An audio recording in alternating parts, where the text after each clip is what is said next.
Ted Brooks with MagLogix, showing off the Alfra TML250 Total Metal Lifting Solution. It's got about 550 pounds of safe working load.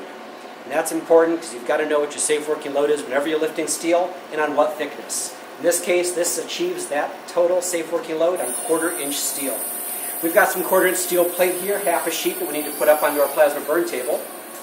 We're going to go ahead and drop our cherry picker down, hook it up, position this just a little bit left of center in this case, and turn it on. One finger should do the job. We'll lift it up just a little bit. Push down on the back end, push it up on the front end. And with the cherry picker, we can easily wheel it right into place. Much safer, much quicker, far fewer injuries in our shop.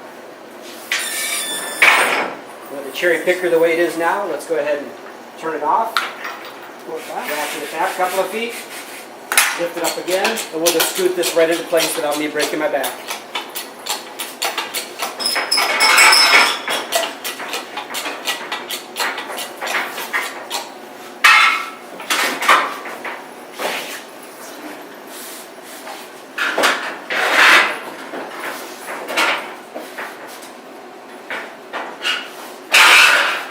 Alright, go lower it down, we're ready to burn. And when we're done, just push the button, lift the handle, and take it away.